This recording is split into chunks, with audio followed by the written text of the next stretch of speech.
Guys, we're going to go ahead and get started here. So good evening to everybody. Good to see everyone. Thanks for coming out. Glad I didn't scare you all off last week. So, all right. Let's go ahead and open with prayer, and then we'll kind of review a little bit, and then we're going to highlight chapter 3 and go a little bit more in depth into chapter 4 this week. So let's open with prayer. Father, I just thank you for tonight, Lord. I just thank you for the weather that you've provided and for the safety of everyone getting out this evening. Just thank you for these guys coming out and just having a desire to dig into your word, Lord, and to just have fellowship with other men, Lord. And I just pray that you would bless this time, help us to be able to dig into Nehemiah and just really look at these truths, Lord, and look at his example and the example of the people and be able to apply it to our lives now, Lord, and just be able to share with others that don't know you how you have worked in our hearts and our lives, Lord. And we just thank you for all that you do for us. Just be with us now in Jesus' name, amen. All right, so for those that weren't here last week, real quick overview. We talked about Nehemiah chapter 2, and basically Nehemiah goes to King Artaxerxes. He's been praying about wanting to repair the wall, and so he gets an opportunity because of his countenance, right? The king notices that he wasn't real happy this particular day and asks him what's going on, and so he lays out and asks the king for basically safe passage to be able to go repair the wall. And the king grants him the letters, to be able to go, grants him letters to get the supplies that he needs, and all of that. So he goes, he scouts out the condition of the wall, comes back, kind of reports to everybody what's going on, and gets the people basically, to commit to, let's go, let's build the wall, right? And he encourages them, builds them up, and all that stuff. So then in chapter 3 is a little bit of a different passage. It basically goes through and it just starts talking about all the different people, groups, tribes that participate in helping to build the wall. And we're not going to go through it because it reads kind of like a genealogy does to some degree. It's just a lot of names and they built here. But there is a couple of things in there that I think it's really important to see. So a couple of verses I'm just going to point out. Verse number 1 says, "Then Eliashib, the high priest, rose up with the brothers, the priests, and built the sheep gate. They consecrated it and set its doors. They consecrated it as far as the Tower of the 100, as far as the Tower of Hananel. And next to him, the men of Jericho built, and next to him, Zachar, the son of Imri, built." And then jump over, look at, if you're there, verse 12. It says, "Next to him, Shalem, the son of Halohesh, ruler of half the district of Jerusalem, repaired, and he and his daughters." And then, I was trying to find it. There's another verse, a couple of verses in here that talk about people that repaired basically opposite their house, right? So they lived inside the wall, and they repaired the section right across from them. So a couple of things to just point out here. First of all, in verse 1, who was Eliashib? High priest. He's a high priest, right? So obviously somebody of importance, and he's out there fixing the wall, right? Over in verse 12, what do we see? Shalem, the son of Halohesh. This is partly why I'm not reading it too, so I don't have to pronounce all these names. Ruler of half the district of Jerusalem repaired. He and who? His daughters. His daughters, right? So everybody's getting involved in building the wall, right? When God gave the vision to Nehemiah, I don't know if he thought all these different types of people were going to get involved in building the wall, right? But he had the vision, he cast the vision, and people came, right? Guys, we need to, when the Lord's calling us to do something, we talked about this last week, right? When he's calling us to do something that maybe is out of our comfort zone, You know, we need to look at what that vision is that he's calling us to, and then realize there's probably a lot of other people that can come around and help support that vision. You know, the other thing here, as you read through chapter 3, is you have some of these tribes, they work on a big section of the wall. Some of them work on what's across from their house. So everyone did their part. We can't all be evangelists or,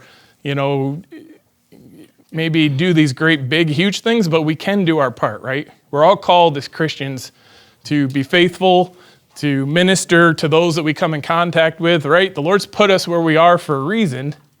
And so your part might be just those people he puts around you. For other people, they may have a bigger span of influence, and those are the people that they're called to minister to. But just understand that, wherever you are, take advantage of the opportunities when they come.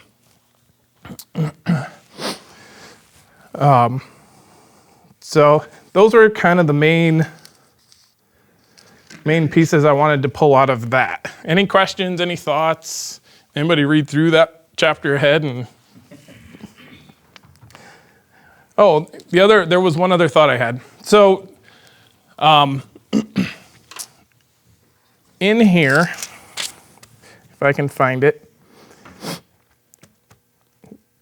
I don't know what verse is in exactly, but everybody had a different job too. And not everybody's job was the same.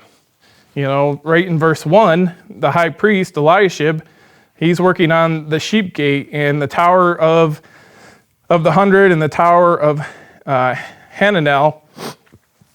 But then there's other people who are working on the dung gate. Anyone know what the dung gate was? That was the garbage gate. You're right. It was. Just what it said, right? It was a crappy job. Quite literally. But you know what? They understood that's what they could do. And that had to be done in order for the wall to be built. That had to be cleared, right? Every piece of the puzzle's got to be put together. Exactly. So again, when God sets a vision, he fills in all the pieces, right? He puts the puzzle together so that the whole thing can get accomplished. You good, Mike? Yeah. I was okay pointing out the picture. I know. I might have to separate this table over here. Right. Yeah, we saw at the end of chapter 2, I forget where it says, but basically after Nehemiah cast the vision, everybody said, let's build the wall, right? They were all together in it and ready to go. Nehemiah, he scoped it out. He knew what condition it was. He knew the amount of work this was going to take. Did he know how many people were going to actually get involved? I don't know, but he trusted God to bring the people that was required to do the work. And we know they did it very quickly, right? I think 52 days. Yeah. So, and it's not a small wall. I looked it up today because I was kind of curious. They say roughly 2.5 miles, 40 feet high by like 8 feet wide. So, and they didn't have modern equipment today, right? They didn't have the excavators that could lift the rocks and they're doing all this stuff by hand or, very physical work. So God supplied all the people, and allowed the ones that had the opportunity to do a bigger section to do the bigger section, and the ones that could do it was right in front of them, but it all went towards accomplishing the mission, right? So keep that in mind, guys. As Christian guys, we need to come around each other, right? We all can, many hands make light work. We've heard that before. And if there's something that needs to be done, everybody get involved. Even as simple as the workday coming up in April. The more guys that we can get here, the more we can get accomplished, right? In serving the Lord and furthering his work and what he's calling us to do. So, all right. So with that, we're going to move into chapter 4. All I'm going to do this a little different just for sake of time. We're not going to read through the whole thing. We're just going to kind of break it down. And certainly chip in, guys. I love your participation. I think I told you before, my favorite way of teaching is kind of directing the conversation and letting you guys do the teaching. So, all right, here we go. Now, when Sanballat heard that we were building the wall, he was angry and greatly enraged. And he jeered at the Jews, and he said, in the presence of his brothers and the army of Samaria, "What are these feeble Jews doing? Will they restore it for themselves? Will they sacrifice? Will they finish up in a day? Will they revive the stones out of the heaps of rubbish, and burned ones at that?" Tobiah the Ammonite was beside him, and he said, "Yes, what they are doing. If a fox goes up on it, he will break down their stone wall." So what's happening? So for those that weren't here, we talked about Sanballat and Tobiah last week. And when they heard about what Nehemiah wanted to do, they kind of started a little bit of oppression, if you will. Bible says they were very disturbed and they weren't happy about what was going on. So now they come back. Yeah. These people, what was they? They just were normal people, or did they have any power? So I don't know if they had power or not. I think they were outsiders that were living in this region because the wall had been broken down, right? It wasn't just the Israelites living there. Other people had infiltrated, which is part of why they needed the wall, so that outsiders couldn't come in. And we did talk last week that they knew if the wall was built, that was going to strengthen them, and they didn't want to see that happening. Sam, any more you can add to that? I do think it's interesting, both in chapter 2 and here, Tobiah kind of seems like a sidekick, just in the way he's, in the way he's even described in the, Sanballat's the one who sort of vocalizes the initial, opposition, but then he just kind of makes his little, oh yeah, well, he's doing that, I'm going to tag along sort of deal. But, so, all right, so what do we see here, guys? What's going on? So, Sanballat, Tobiah, Smear campaign. yeah, right? They start to see that, okay, in chapter 2, there was talk about it. In chapter 4, there's now action, right? There's actual work being done. So now it's becoming more real. So now they turn up the persecution, right? And think about it. What do they, what's their form of antagonism here? They're mocking. Yeah, they're mocking. Guys, what happens today to Christians typically? I mean, when somebody's doing something for the Lord and there's a movement going on and the outside wants to start to try to slow that down, how do they start? Yeah, right? It's no different. It usually starts with somebody, throwing jabs, right?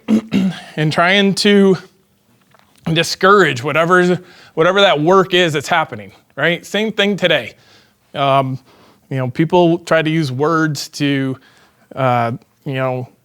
tear down, and that's what Satan does, right? And I think the biggest thing we can see in this whole chapter is Satan is trying to use discouragement as a way to stop the wall from being built. I would say discouragement's probably one of the number one ways that Satan affects us today, right? When something really good is going on, what happens? Somebody says something, and all of a sudden our minds start taking over, right? Oh man, I can't do this. I'm not strong enough. I'm not good enough. Whatever it is, right? And then eventually, if we don't put a stop to it, get in the Word, pray, seek counsel from other godly men, what happens? You buy into it, right? You quit, and the devil wins. So that's what's going on here. So Sanballat and Tobiah, they start, just start throwing things out there.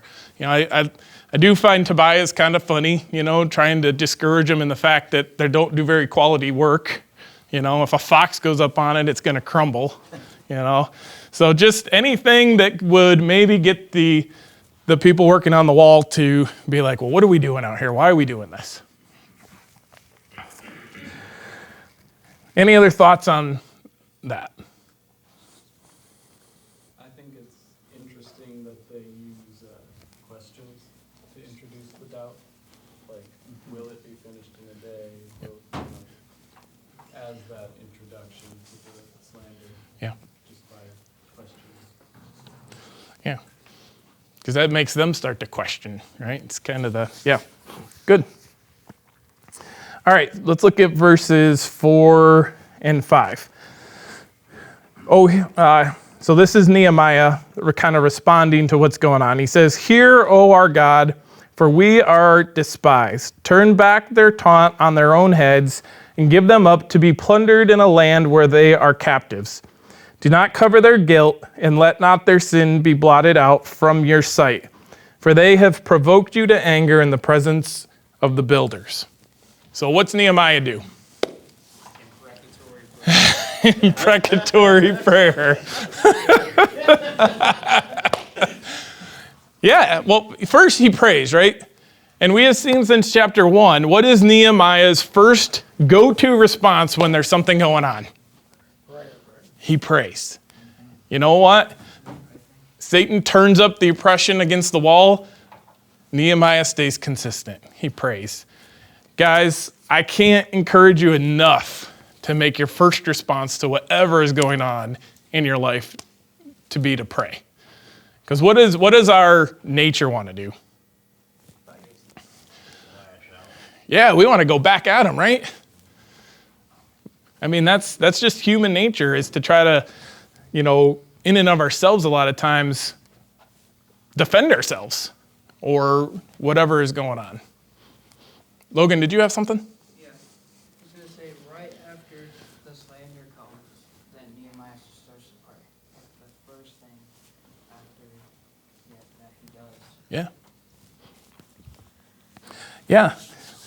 And like Mike said, an imprecatory prayer. I mean, this was not a, Lord, just help us be strong and get through this type of prayer. Like he's basically saying, God,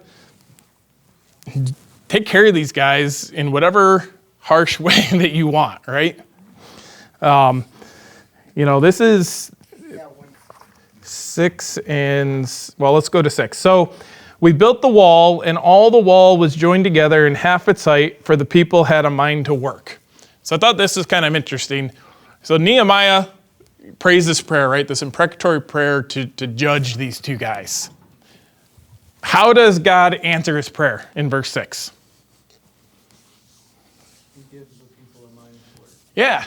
He doesn't, at least at this point, we don't see him answering Nehemiah's prayer directly to what he requested happen to Sanballat and Tobiah, right? Instead, he kind of gives all of the builders a little bit of a boost and says, all right, guys, just keep going. You're doing the right thing. Keep going. Don't worry about what these guys are saying. Follow Nehemiah's lead on this. Trust me, I've got this, right? I'm going to make sure that nothing happens in building the wall. And in verse 6, how far along are they? Halfway, right? So, now let's look at 7 through 12 or so. But when Sanballat and Tobiah and the Arabs and the Ammonites and the Ashdodites heard that the repairing of the wall of Jerusalem was going forward and that the breaches were beginning to be closed, they were very angry. And they all plotted together to come and fight against Jerusalem and to cause confusion in it. So, what happens? What happens next here?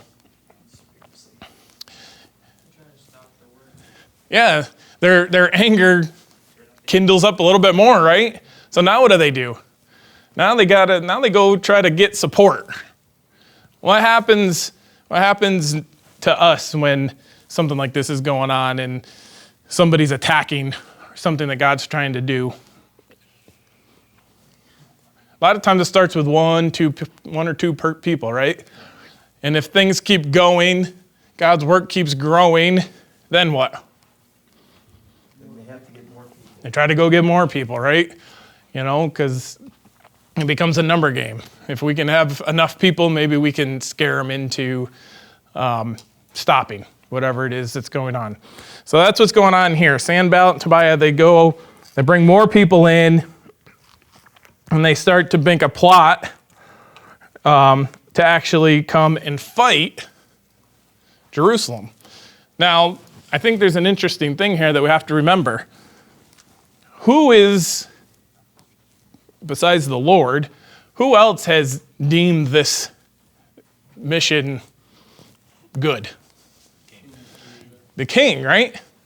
Now, I don't know if Sanballat and Tobiah know that or not, but if they do, I would have to think that might be in the back of their minds just a little bit. That, okay, we'll hurl some different, verbal threats at him and try to see if we can discourage him enough to stop verbally. We'll even go out, we'll bring some more people in, we'll make it look like, we've got enough arm power to go out and physically maybe fight with the people. But at this point, they haven't done it, and it just makes me wonder, do they know that the king basically blessed Nehemiah in doing this mission? And if so, is that like, okay, if we actually go and fight them, is that going to become an issue? Is that going to then set the king and his, soldiers on us? I don't know, just the thought, but. All right, so let's see, where are we at?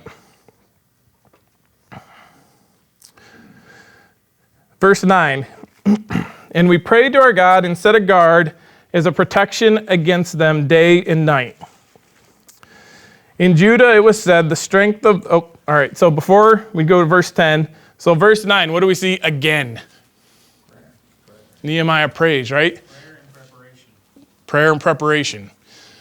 So, but this time it's not just Nehemiah praying. What does he say? He says, and we prayed. So this time he gets more of the people. I don't know if it was everybody or if it was kind of the group, the leader group or who, but he gets more people involved to pray so that they can encourage everybody, right? And just so that it helps them know that God's with them. He's going to take care of this. And then, yes, he sets a guard as a protection against them day and night. And we're going to dig into that a little bit further into the chapter, but it's an idea, guys, that, obviously prayer is enough, but it's also okay to prepare, right? To guard your hearts from whatever the attack is that's going on, right? We need to be in prayer about it, but if it's something where we can take steps to make sure that we're not, putting ourselves in that particular situation, whatever it is, we need to do that. For instance, and this is just sort of an off the cuff, but guys, if we're struggling with drinking, for instance, right?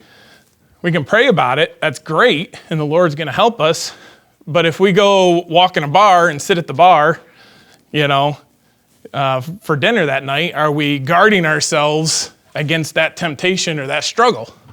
No? Then I'm not saying anyone has the problem, but just for an example, right? Pornography, same thing. If we struggle with pornography, but we sit behind a computer, we have to be really careful because there's things that pop up all the time. And that one little thing might be a trigger. So praying, obviously, is the first place to go, but then also knowing and not putting ourselves in a situation that could cause us to fall, right? So yeah, prayer and preparation, prayer and guarding kind of go together. Yeah, yep. And I think, another part that comes with that, and kind of, again, I think why in verse 9 it says, and we prayed, is accountability, right? We have brothers in this room that can help be those barriers and those fences, right? If we just let them know what's going on. And I think maybe here Nehemiah's, kind of letting everybody know, like, hey, these guys are kind of plotting against us, right? So we need to all be on the lookout. We need to be paying attention to what's going on, and having these guards. So, yeah, great point. All right. Verses 10. In Judah it was said, the strength of those who bear the burdens is falling. There's too much rubble. By ourselves we will not be able to rebuild the wall. And our enemies said, they will not know or see till we come among them and kill them and stop the work. So now, we've got the outside oppression going on, but now what's starting to happen? Yeah, either it's working, right? They're hearing and they're starting to get a little bit discouraged, or they're halfway through the wall. They could just be tired, right? I mean, what happens when we get tired? Physically and mentally tired, we start to struggle, right? So we see the strength of those who bear the burdens is failing. So obviously they were getting tired. They were looking at the situation around them. They're seeing all the rubble, thinking, there's no way we're going to be able to move all this. We don't have the strength. There's too much. It was becoming overwhelming to them. By ourselves, we will not be able to rebuild the wall. What are they doing there? Yeah, they're forgetting who ultimately, put this vision out there for Nehemiah, and that he's the one that's going to give them the strength to get this wall done. Can I offer something? Yep. It says, and so in Judah it was said. Could this be somebody maybe telling the enemies that, hey, maybe spreading some kind of false news about it, that, hey, these guys are, they're failing, and they're not going to be able to do this, and in a way of maybe casting a false pretense of how they're doing? Yeah, very well could be. My interpretation was that in Judah's referring to the Israelites, the people that were there looking for the protection of the wall. So it was the people that were kind of Nehemiah had called to help build. But yeah, I mean, I'm sure there was lots of things going on, right, that could have been contributing to it. So we see that they're struggling, and what do we see? Our enemy said, they will not see or know or see till we come among them and kill them and stop the work. So now they've got this whole thing going on in the back of their mind that, they're building an army. They want to come and basically wipe us out so the wall can't get finished, right? So there's a lot of things going on. Verse 12, at that time the Jews who lived near them came from all directions and said to us 10 times, you must return to us. So in the lowest parts of the space behind the wall, in open places, I stationed the people by their clans with their swords, their spears, and their bows. And I looked and arose and said to the nobles and to the officials and to the rest of the people, do not be afraid of them. Remember the Lord, who is great and awesome, and fight for your brothers, your sons, your daughters, your wives, and your homes. So what happens? It's pretty cool, huh? First of all, this just shows, I think maybe shows a little bit of God's humor, but it also shows Sanballat and Tobiah's ignorance, in my opinion. They had no idea who was around listening to them, right? There's Jews around listening to the plans that they're plotting to go in and take over. And what happens? Those informants, if you will, do what? They go to Nehemiah 10 times and say, hey, This is what they're going to do. This is what they're going to do. Do you think he got the point? Right? So what does Nehemiah do? Lock and load. Yeah, he changes his strategy a little bit. I don't think this was how he had it maybe planned out in his head, if you will. But, God's given him protection. God's given him the ability to make adjustments. And so he starts to position people, right? He takes them, he starts to group them out and say, okay, you're going to be, you're going to be here. You're going to be building. This group, you're going to be the protection. And starts to, make sure they have the tools and the weapons that they need to be able to do it. And then my favorite part of this whole chapter is this latter part of verse 14 where he says, do not be afraid, remember the Lord, right? Who is great and awesome, and fight for your brothers, your sons, your daughters, your wives, and your homes. Guys, who cares what Sanballat and Tobiah are doing? Who's on our side? God's on our side, right? Don't forget that. He's great and he's awesome. Guys, remember that when you're struggling. We've got God on our side. He's great and he's awesome. He's going to take care of us, right? He's promised that to us. Doesn't mean we're not going to go through struggles. Doesn't mean we're not going to have times where it's hard. But at the end of the day, he doesn't change, right? He is always great. He is always awesome. And he's always going to take care of us. I just think, I think the chapter could have ended right there, in my opinion. And, away you go. But it doesn't. All right, verse 15. When our enemies heard that it was known to us and that God had frustrated their plan, we all returned to the wall, each to his work. From that day on, half my servants worked on construction, half held the spears, shields, bows, and coats of mail. And the leaders stood behind the whole house of Judah, who were building on the wall. Those who carried burdens were loaded in such a way that each labored on the work with one hand and held his weapon with the other. And each of the builders had his sword strapped at his side while he built. The man who sounded the trumpet was beside me, and I said to the nobles and to the officials and to the rest of the people, the work is great and widely spread, and we are separated on the wall far from one another. In the place where you hear the sound of the trumpet, rally to us there. Our God will fight for us. So, who catches wind of what happens? Yeah, right? The Three Stooges. They kind of hear that Nehemiah found out what they were planning. And so, what do? They kind of back off. The people go back to work, right? They start building the wall.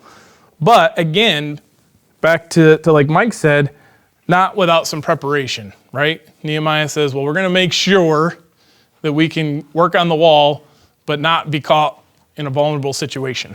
So he goes through and he places people with weapons, with, tools, and then he sets up almost like an alert system. Right? He's got with him a guy with a trumpet, and he says, look, if anyone tries to raid the wall, listen to where the trumpet is. That's where you come. And that's where we'll defend, right?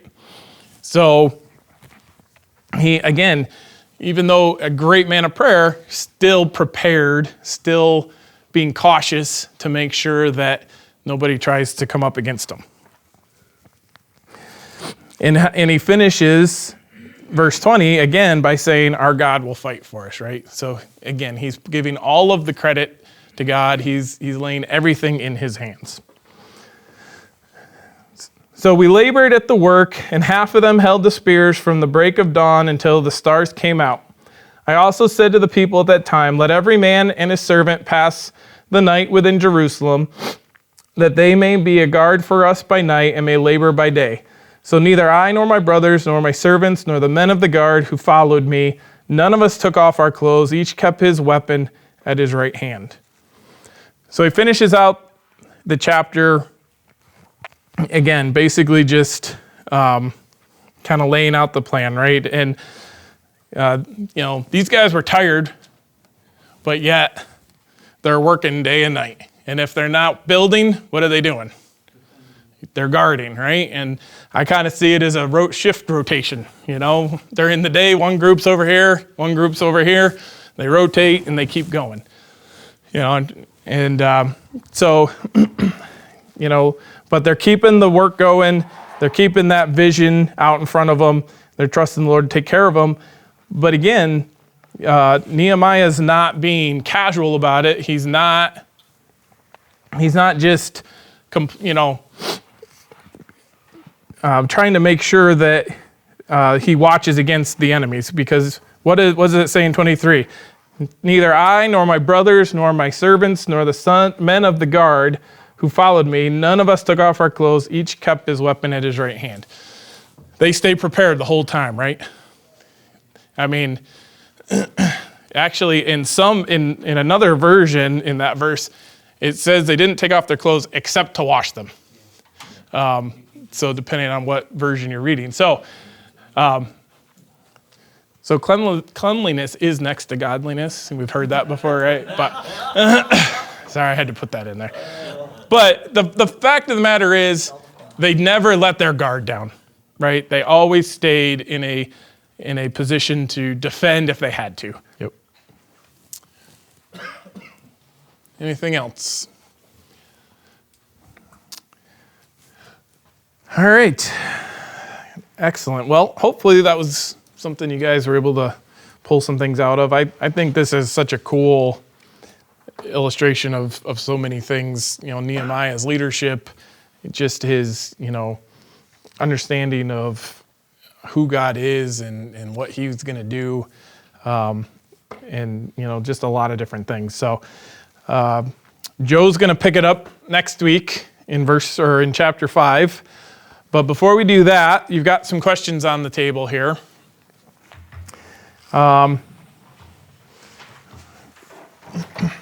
Hopefully these will make you guys think a little bit. It's like Joe and I were talking. I think the hardest part of doing a Bible study is coming up with questions that sort of come from what we're talking about, but give application and create some discussion. So we do our best, but